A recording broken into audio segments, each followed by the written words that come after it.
Welcome to Franchise Empires, where aspiring entrepreneurs learn exactly what it takes to become a successful franchise owner, from one location to 10 and beyond. I'm the Wolf of Franchises. Hey everyone, it's the Wolf. Today on the show we have Ben Eberdt. Ben is a former musician who, after graduating college, spent the first 10 years touring the country with his electronic rock band called Savoy. Ben played at some of the most well-known music festivals such as Lollapalooza and others, but he now finds himself as the co-founder and CEO of GoDog. GoDog is a modern dog daycare brand that, despite only having 3 locations, has already caught the attention of private equity. In fact, Greg recently closed a $20 million investment from Level 5 Capital. As part of the agreement, Level 5 will also be building about 25 locations as a multi-unit GoDog franchisee. Ben's journey to franchising is one of the more unique ones that I've ever covered, and you'll love his insights on founding this brand and making a private equity transaction so early on in the process. Enjoy. The Wolf of Franchises is the CEO of Wolfpack Franchising, as well as a creator at Workweek Media. All opinions expressed by the Wolf and podcast guests are solely their own opinions and do not reflect the opinion of Wolfpack Franchising or Workweek.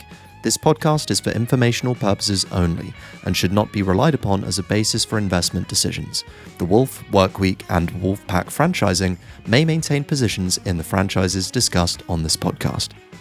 All right, man. Well, I think let's start with there's a lot of daycare franchises out there, like dog daycare franchises. How would you describe GoDog and what would you say are like the things that make you different versus some of the other players already out there in the market? Sure. Yeah, good question. We get that a lot. First off, I think it's fair to say that we weren't really looking to become a franchise. And our guiding principle was always just doing things the right way. And that's basically from the staffing to the building design to the location. And we can dive into more about what makes us special in those regards. But we've just been able to learn a lot about how to build a facility correctly such that it can be maintained in a way that always presents a clean, safe, welcoming environment. And I always say this to employees, investors, clients, and it's true. It's just if you walk into a GoDog specifically in Nashville, this is kind of our newest one that we've been able to build. It really speaks volumes right when you walk through the lobby. You understand our vision and what separates us.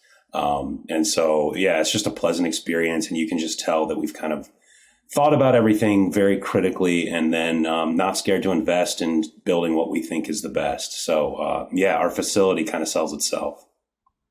Beautiful. Yeah. And so I know it was founded in 2018.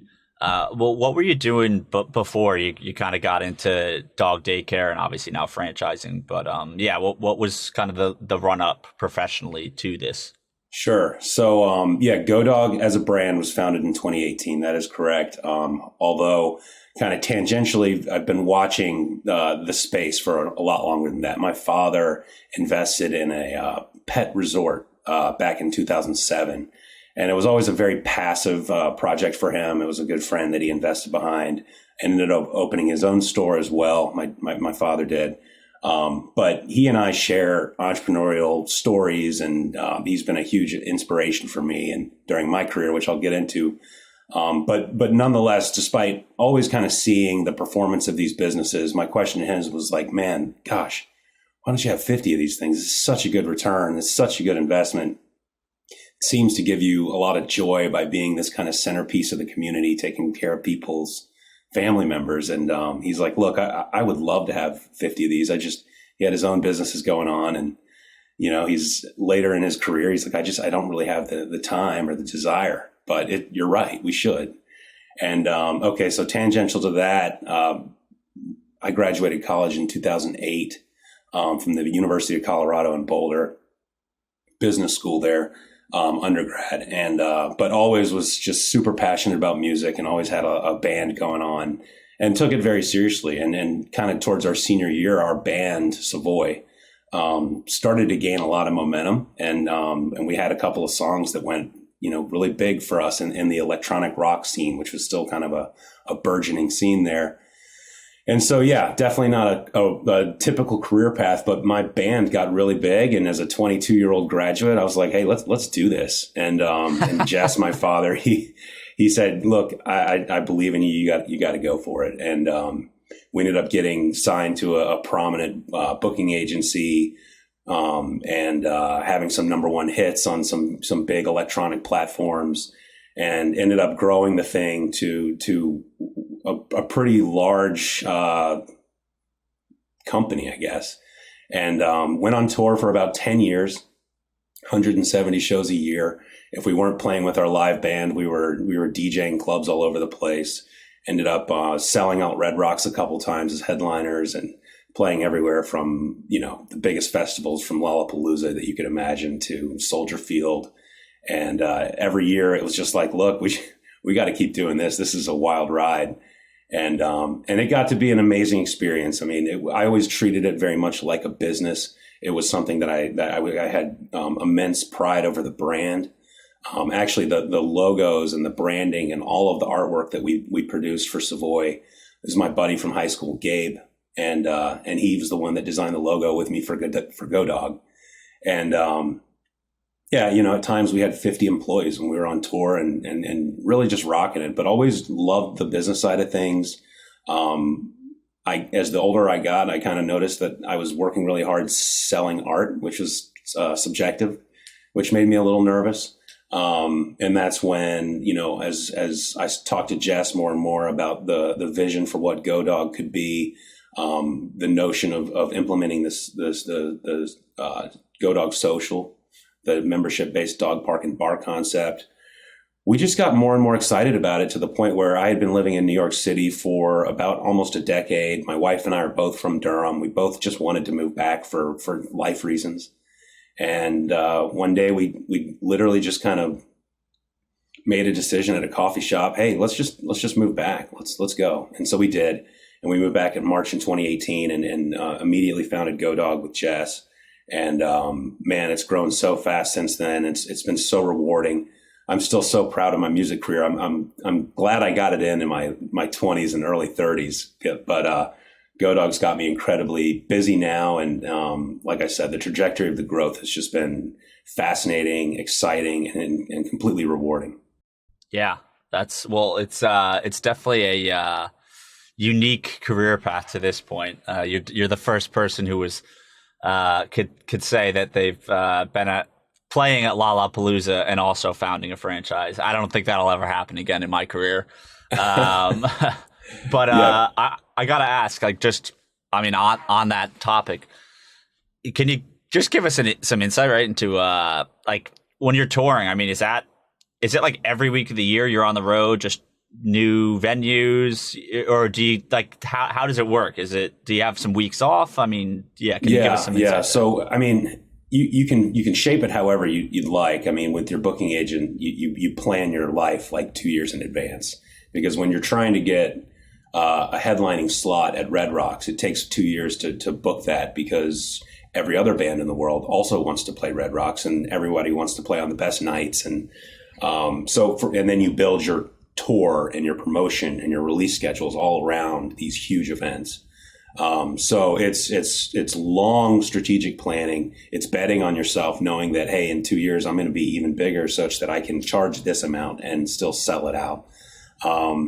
So yeah, I mean, and when you're hot, like in the industry and you're young, I mean, the more you can do, the better. And of course, the more shows you play, I mean, that's the big revenue source for all musicians these days.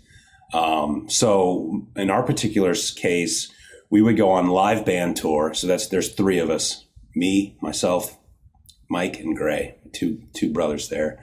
And we would do tour buses and crews, and we would go out for probably 6 to 8 weeks. And we were lucky enough to, in our prime, our tours were bought and paid for up front by Live Nation as sellout offers, because we were just really popular at the time.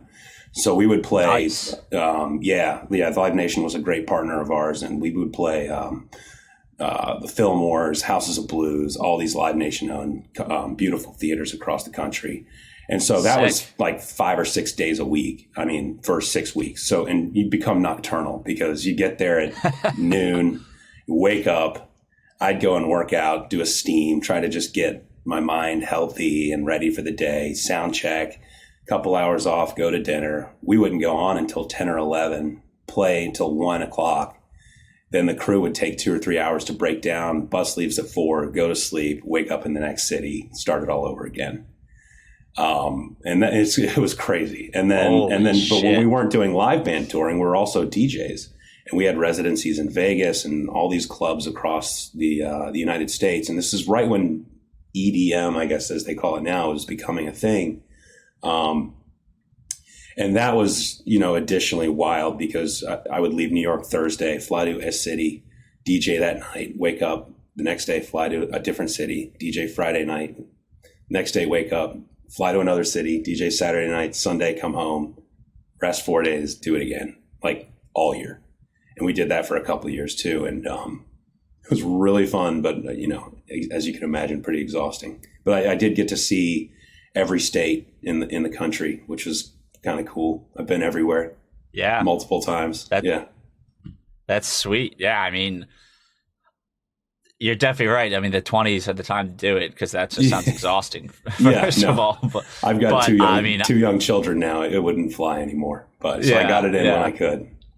Awesome. Well, good for you, man. I mean, that's super cool. And that's just super exciting. I got to imagine it was just awesome to live. Well, I'm curious. So like you mentioned how you guys would plan out effectively 2 years in advance to book a venue. So were you involved in that process? Like, is that you guys as part of the band trying to strategically like land venues in advance? And really what I'm getting at too with this question is more of just, are there actually any crossover? Is there any crossover, right, in what you did with Savoy into now being a founder and CEO, or is it kind of just like honest? Like, is it just two totally separate career paths?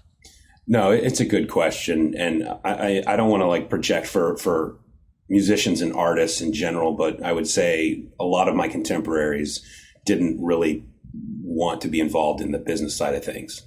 They're artists, and that's a beautiful thing too. I always was very much into both. I wanted, so if I had representation with, William Morris, for instance, was our agent for a long time. It wasn't just letting the manager go and do it, or if we had meetings with the CEO of Atlantic Records, when it's like, but I needed to be there and drive those meetings because this was my brand and this was my business. And I had my own strategic kind of way of looking at things, but also wanted the experience for myself, knowing that it would benefit me in some way in the future.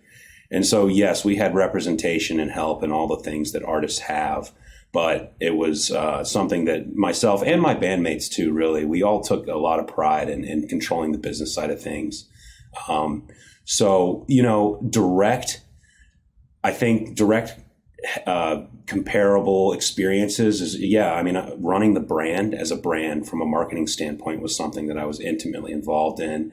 And now at GoDog, I am the president and CMO. So it still is my passion and my job to maintain the integrity of the brand and to build it, to expand it.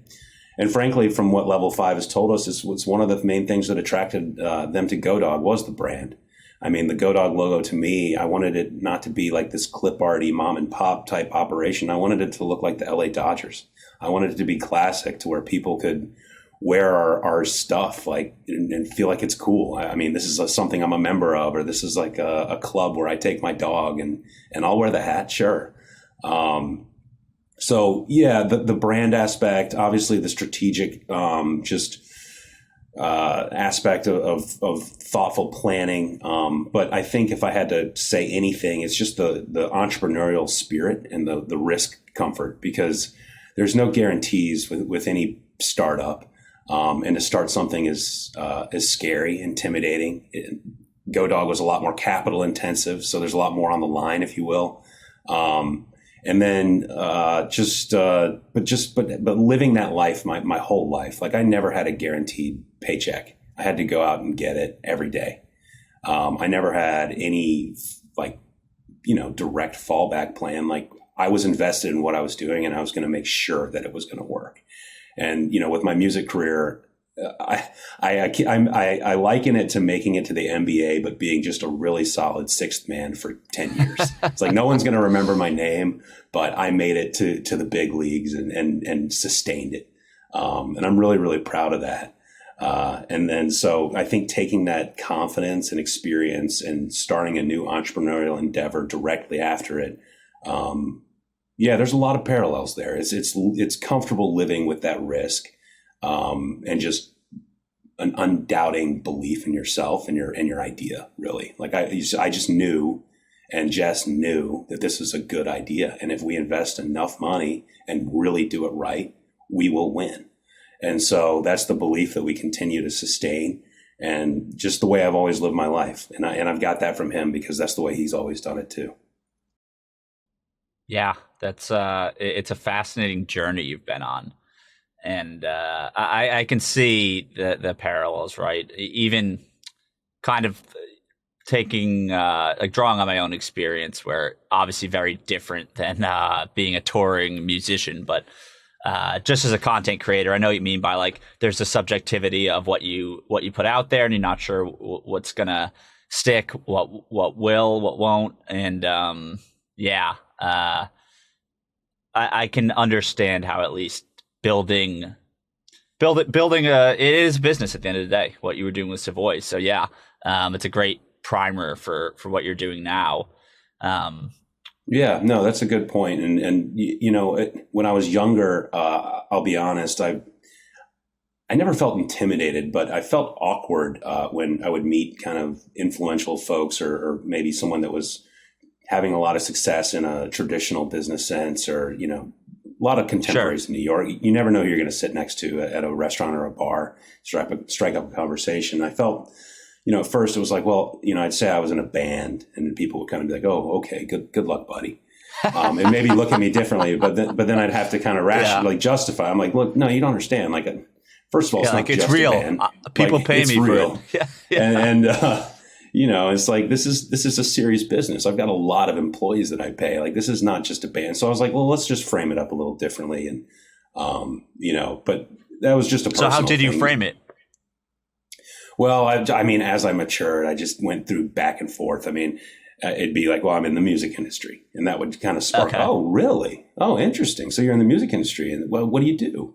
I'm like, well, I've got this. I started an ad agency. We just put a song in for a GoPro in the Super Bowl for one of their commercials. And they're like, oh, wow, how'd you do that? And I was like, well, actually, it's just my band, and we've been on tour. And so it kind of goes, and like, they chose Savoy's song to be in the Super Bowl. And, it was a different way of just framing the conversation to lend it to be like just a little more approachable for someone that was not typically engaged in just speaking to artists, if you will. I don't know. Yep. But then now I'm older again, and I'm past it, and people ask me what I did before, and I'm just like, I was in a band. It's all back to square one, and we can talk about it full if circle. You want. Yeah. So it's a personal journey of just kind of describing it. But, I always felt that it was more than that, and felt the need to kind of make sure that people knew that I wasn't just some guy in a band in Brooklyn playing bars. No, this is something that was very thoughtful and successful. So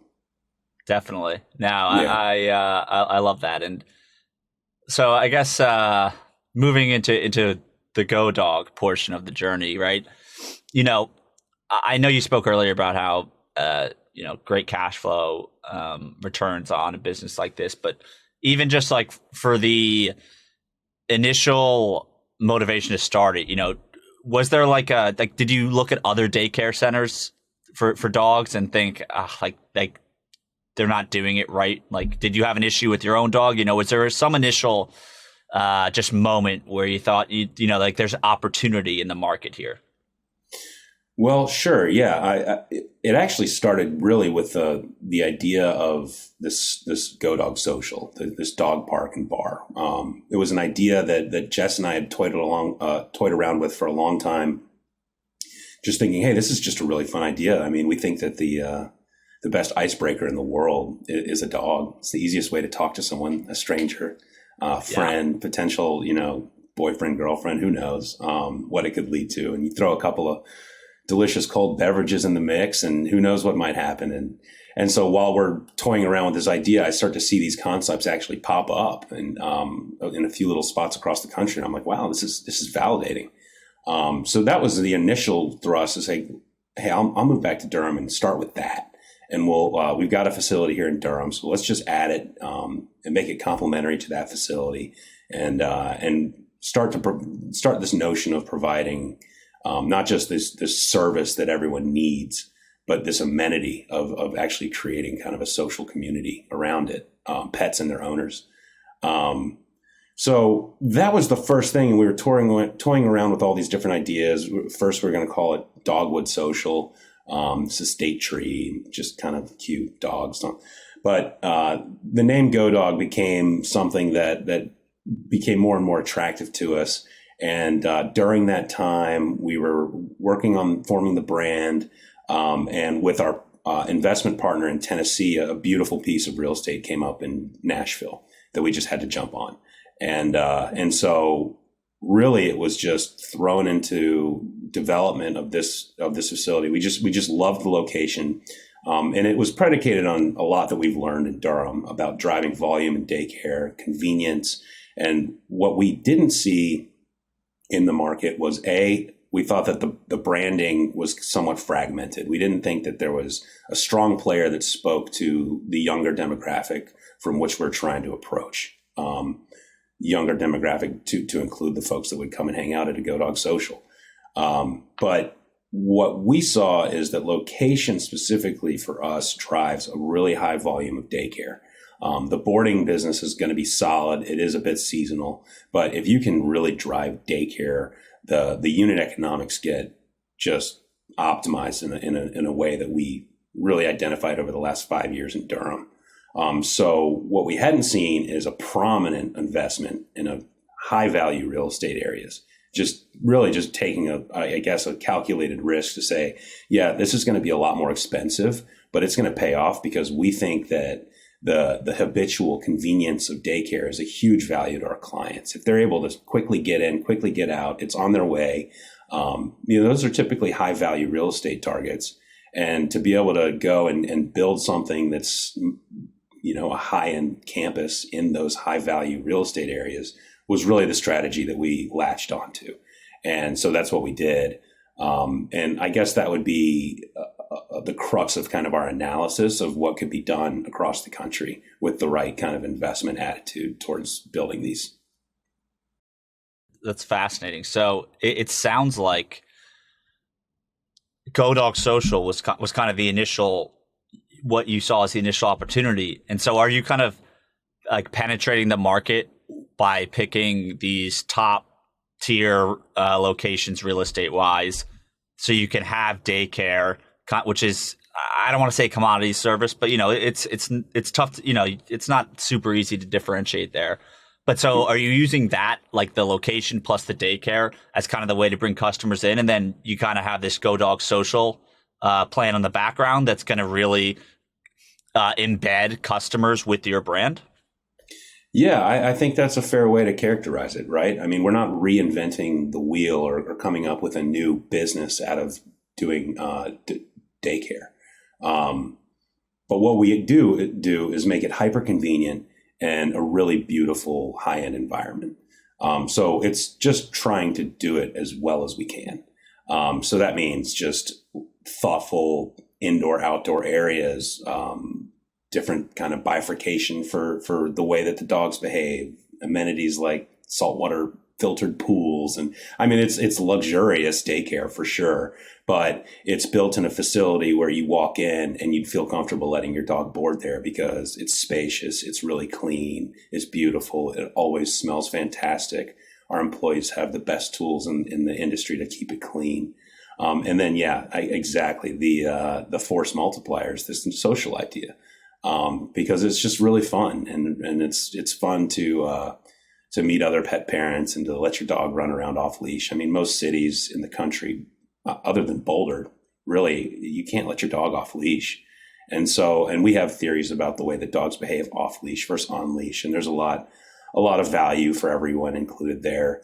But really it is about just leveling up the investment, real estate driven decisions. And that's what we're not afraid to do, because we believe in ourselves that it'll work out. And now with the raise, the investment from Level 5 Capital Partners, the real estate team is unbelievable. They're so smart about the way they go about evaluating real estate, and they're professionals at it, because they do it over and over with their other brands. And it was a huge attractor to us when we started talking to them. They're just so hyper advanced in the way that they look at the country from a real estate perspective. Yeah. And I definitely want to dive into that Level 5 capital investment.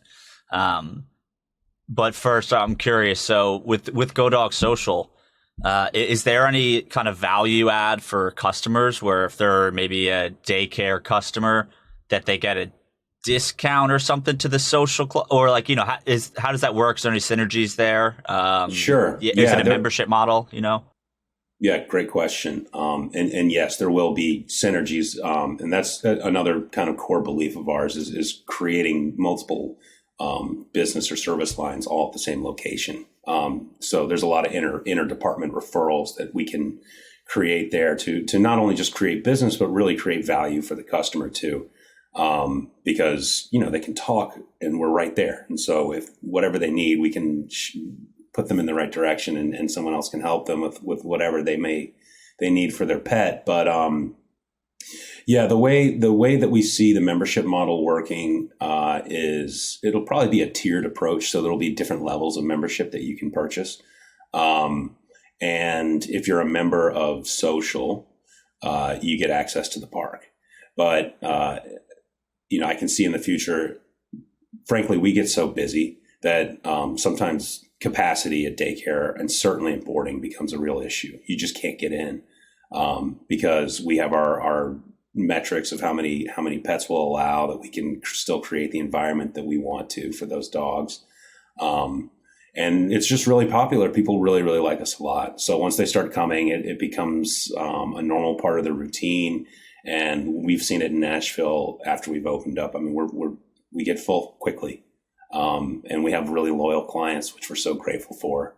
But I could see a VIP type or an elevated membership model to where you could be a member of Social plus perks of the other services. So you might have a guaranteed spot in daycare a couple days a week, or we could guarantee your schedule. Or perhaps we save your boarding reservations 2 or 3 weeks outside of every major holiday, so you don't have to worry about not getting in, which if you've ever owned a dog, or anyone that's ever owned a dog will know, you might forget that you're going somewhere for the holidays, and you try to go and get your dog looked after, and it's like, oh no, sorry, sir, we've been sold out for months.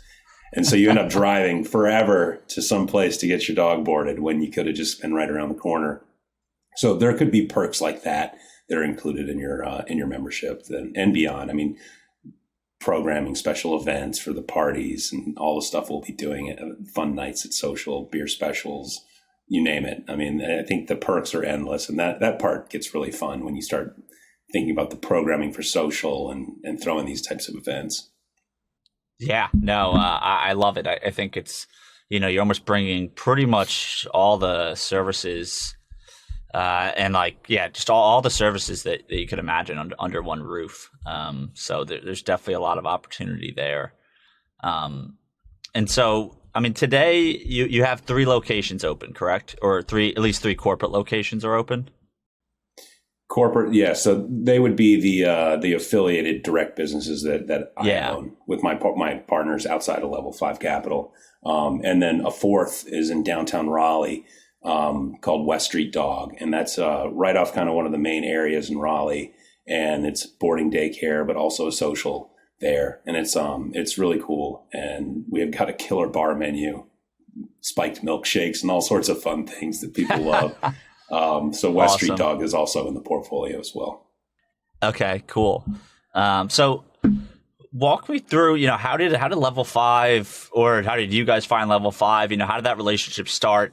And for those who don't know, Level 5 Capital, private equity firm in the franchise world, they've invested in multi-unit franchisees, and they own as a franchisee over 100 Orange Theories. And then on top of that, they make equity investments in franchisors, such as Restore Hyper Wellness, Big Blue Swim School, and a few others. But GoDog is one of their most recent investments. So how did that all get started, Ben? Yeah, good question. They approached us about a year ago, I'd say, and one of the principals there, Danny, he's just happens to be friends with my brother-in-law and sister, and they all lived in Chicago, kind of near each other, and Danny works there at Level 5, and I think my sister had just posted something on Instagram, a rendering of a GoDog or something like that. She said, "Hey, so proud of my brother Ben. He's opening a GoDog," and Danny saw it and contacted Blair or Nick, my sister or brother-in-law, and he said, "Hey, I really want to talk to your brother about this." And then that's really how it started. And so we met with Danny, Jess and I did, Jess being my father. And funny enough, Jess had actually played golf with Danny in the past, just randomly somewhere in Chicago. Okay. And so they actually already had met somehow. And really just never gave it a lot of credence. But they showed a lot of interest. They knew a lot about the space. We had a lot of discussions. I think at some point there was an NDA, and we shared some financials with them. And then it was like, hey, like next week, we got to meet you guys in Nashville. We want to see this facility in person. And so we did. And again, it just felt like, how is this happening? Like I wanted to believe in it, but I didn't want to put too much, commit to the idea too much, because it was just such a big notion of a transaction. And then over the course of, I'd call it 8 months, we got into negotiations and met with Chris, the CEO there, many times. And every point in which we discussed and negotiated, I guess, was just really productive and pleasant. And it just felt very, very, I guess, natural in the partnership. Have just a tremendous amount of respect for Chris and Danny and Dwayne and the folks there at Level 5. They're all just unbelievably fantastic people. And, I was now anxious. I really want to learn from these people. They're very smart at what they do, and I'm honored to be working with them. So it took about probably 8 months during the negotiation, of which it was just a very cordial, productive. We were hitting the ground running way before we closed the deal. I mean, we were all confident, hey, this is going to happen. We just had to button down the nuts and bolts. Yeah. And that's kind of the long and short of it. And so we closed in September, and we've been off to the races, propping up the franchisor and getting things ready for a big splash in 2023. Amazing. Yeah. And a little more background too, just for the audience on Level 5. They're unique in that they not only will invest in franchisors like they did with you, with GoDog, but they'll also build out a bunch of locations for their brands as franchisees, and they become what's called an anchor franchisee.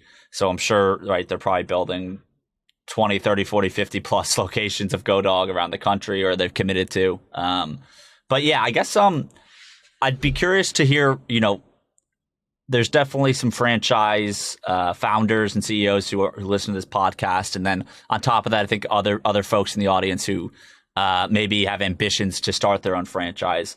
Can you walk me through your mindset and your decision-making process on this transaction?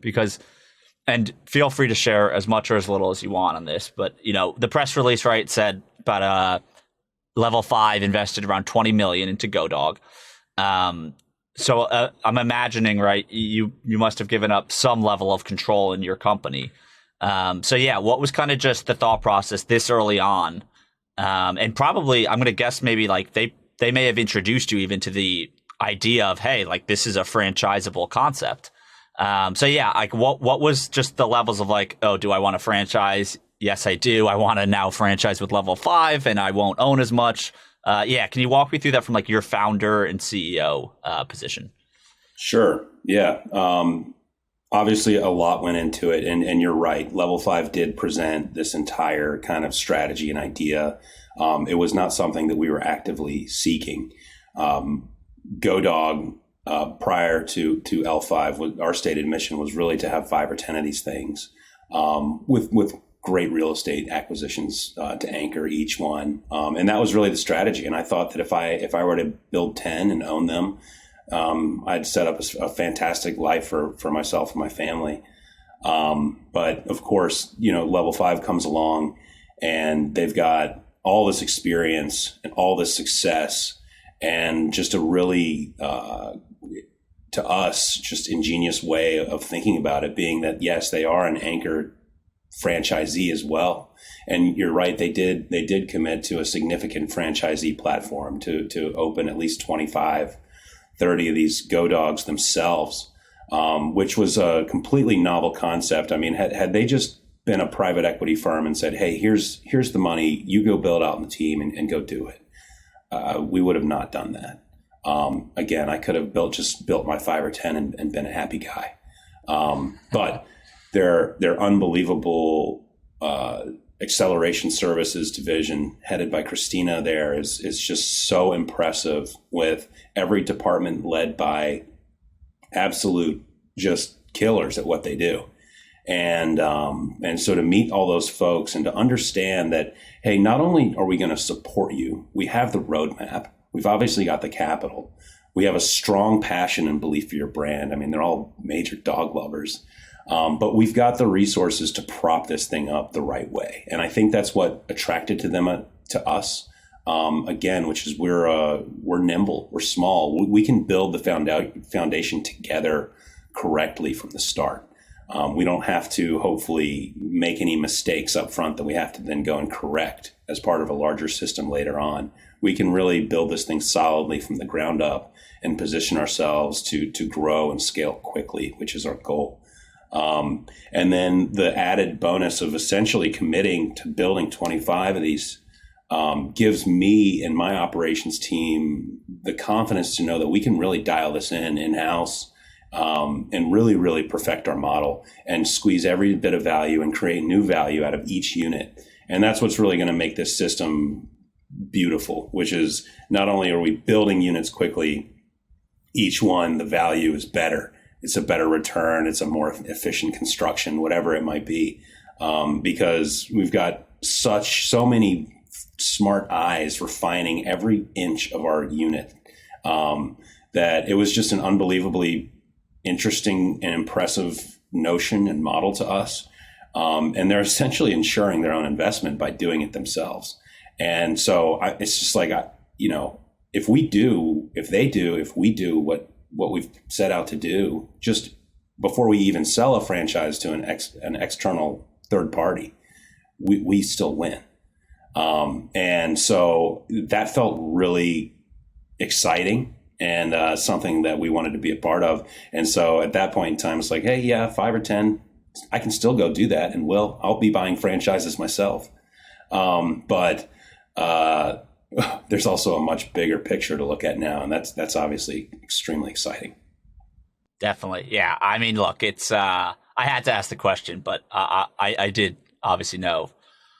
I mean, it's a no-brainer, especially at just the point that they started working with you, in that, right, if I'm a franchisee looking at this, I mean, it's all very positive signals. It's level 5 did due diligence on this new brand, and they felt like they were worthy of an investment. Now GoDog has capital and resources behind them, which is not always the case with an emerging franchise, right? In fact, it's often not the case, and that's not a knock on emerging franchises. It's just most are bootstrapped, and there's some downsides to bootstrapping businesses, right? Like you don't have the same resources as a private equity backed one would have. And then on top of that, as you mentioned, right, like they're building out 25 stores. So if I'm a franchisee, I mean, yeah, like I'm confident that model is going to be refined and honed in on And by the time the 25th one is built by level 5, I imagine that GoDog's just going to be dialed in with their playbook and how to build, how to get customers in the door, and how to retain those customers. So, yeah, it's a huge stamp of approval on a brand. So, I mean, congratulations. Like, it's awesome. And it's closed. You said that deal closed in September. So, yeah, like we're recording this near the end of November. Have there been have the acceleration services started? Like, are you guys selling franchises? Do you want to just kind of get us up to speed on where the brand is at today since that transaction? Sure. Yeah, we're massively engaged with the acceleration services and were before the deal closed. Okay. Which, I haven't done any other private equity deals before. I was, of course, a little not nervous, but just pins and needles. Like, hey, I really want this thing to close. And Dwayne, the main principal that shepherded us through this thing, he's like, Ben, do you understand how much time and money and resources we're already spending on acceleration services? Like, this is a done deal, man. Like, we are off to the races here. So we're already deep with legal compliance, looking to finish up the franchise disclosure document by the end of the year. We'll be ready to launch the franchisor platform for selling franchise opportunities. Q1 2023 is the goal. Okay. We've just been in depth with not only real estate services we've identified a handful of corporate locations that we're ready to pull the trigger on, hopefully here soon anyway. And so there's expansion happening. There's new locations being identified and deals being made to put GoDogs in those locations. There's also been a ton of work on the brand. There's been a ton of work, just internal resources for franchisees, for ourselves, just to expand the brand. There's a lot of internal developments with our tech stack. There is also, we are actively on a CEO hunt. So I'm the president and CMO, but we will be hiring a CEO, hopefully a person with some relevant hyper kind of growth experience in the past, not necessarily franchising or even pet specific. Of course, helps to be a dog lover, but we are looking for that person and deep in that search. And then, just getting all of our ducks in a row to actually launch this franchisor. I didn't really realize, but there's a ton of actual, I guess everyone here probably knows, but there's a lot of compliance that goes along with that. And then just building out the teams, our operations teams and our manuals, and refining all the amount of time I've spent with the construction crew, folks at level 5, really evaluating every inch of each one of our existing locations and looking at them with a microscope, understanding, okay, where do we get the value? What is this for? How do we standardize these types of things in building and renovation? So it's a massive transfer of knowledge from GoDog to the GoDog franchising, based on everything we've ever learned and what makes us so successful in the past and how we can recreate that and kind of really standardize it for the future. So that's the work that we're doing in short right now. And it's a lot of fun, and there's a ton of people on the team, a ton of touch points. And it's just a massive transfer of knowledge, and then boxing that up into a way that we can really kind of make it a standard thing. Yep. Yeah, that's exactly it. It's the best franchises, I think, really can just transfer the knowledge quickest and in like the most seamless fashion for their franchisees. So I love the way you framed it. And you heard it, folks. Q1 2023, it'll be off to the races for GoDog. Ben, look, this has been a fun conversation. I'm excited to watch the brand grow and see, that relationship with Level 5 evolve. In the meantime, is there anywhere online where folks can follow your journey, GoDog's journey, whether it's social media accounts or just a website?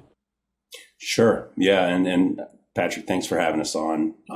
Really appreciate it. And it's been fun talking to you and appreciate your passion for this space. And it's fun to dive into a little bit about the old music career there. Definitely. But I'm not really on social media. I'm kind of a private person in that regard. But Yeah, GoDogHQ.com is our website. There is a portal on there for franchising where you can put in your information and we'll add you to our database of interested parties, or just reach out, to us at that point. There's tons of different contact forms there. But yeah, GoDogHQ.com. If you want to see lots of cute dog pictures, you can follow one of our facilities on Instagram at, GoDog West Nashville or GoDog Chattanooga, GoDog Durham. Also our business in Raleigh, West Street Dogs on Instagram. That's a fun one to follow as well. So yeah, you can find us, and I'm sure you'll be seeing our digital presence growing and evolving as we add new features to the website to kind of make it more of a national type franchising home. So, but yeah, that's where you can find us. And of course, awesome. Level 5 Capital's got some information on us, probably coming to their website soon as well. Beautiful. Yeah, look, we'll plug the website and some of those Instagram handles in the show notes. So yeah, folks, if you're in the market for a dog franchise, I would keep your eyes on GoDog. Ben, thanks again for coming on. We'll talk soon. All right. Thanks so much. Talk soon. Thanks for listening to Franchise Empires. We're coming to you soon with actionable insights to take the next step on your franchise journey. So make sure to subscribe on Apple, Spotify, Google, or wherever you listen.